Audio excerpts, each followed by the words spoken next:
257 Jazz Studies. Welcome to this audio blog installment of 257's Learn About Jazz. Visit us online at 257.com. That's iiv7.com. What is jazz anyway? Part 3 of a 3-part series. Scott Joplin jazzed up his piano music by adding intricate syncopation and harmonies to the American military march form. It was called ragtime music, but it was jazz just the same. Louis Armstrong and others jazzed up the traditional blues form. They improvised solos over the chord changes and used extensions, ninths, 11ths, and 13ths of the chords more freely.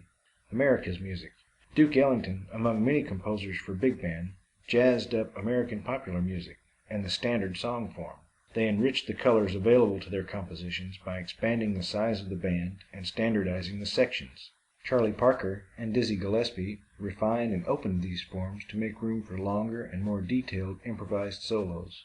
The beboppers also redefined the harmonic language used in jazz and clarified the best practices for using non-harmonic tones. I could cite a lot more examples about how jazz can be used as a modifier to transform, improve, and intensify a musician's creativity.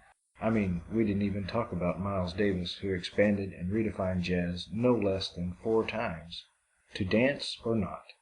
While true swing rhythm plays a subdued role in today's music, the groove that drives music and creates movement and makes it danceable has always been present in jazz, even when dancing was not encouraged or expected at a jazz performance. Latin rhythms have come to be accepted in place of swing as a motivational force in jazz and popular music. Jazz style is in the rhythm. Improvisation is an important device in jazz, but it has never been required by the true definition. Style, harmony, and rhythm have always carried more weight in determining the jazziness of any particular song. Instrumental solos still play an important role in popular music, although in recordings they are quite short. Many times instrumentalists do get to play longer solos in live performance. They get to stretch out somewhat. There are some who say the development of jazz ended in the 1960s, when rock and roll ascended in popularity.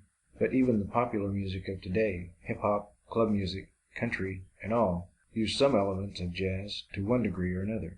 Ultimately, I think there's this umbrella term of jazz, and what's cool about not just what's happening with my music, but this general sense of what's happening with this generation of musicians is it's a very broad term, and we can incorporate all types of music, and we can be influenced and inspired by all kinds of sounds. We can fuse that into what we do, and it can still be considered jazz. Gretchen Parlato. I pride myself in trying to truly play the musical situation at hand. Not knowing how the music will unfold is exciting to me. At this time in my career, I trust the players to be exceptional to make creative music the best it can be. This is what the true meaning of jazz is. I live for the unknown. Rufus Reed. We hope you enjoyed this podcast. Visit us today at 257.com. Study jazz with our free tutorials and join our mailing list to get the latest updates.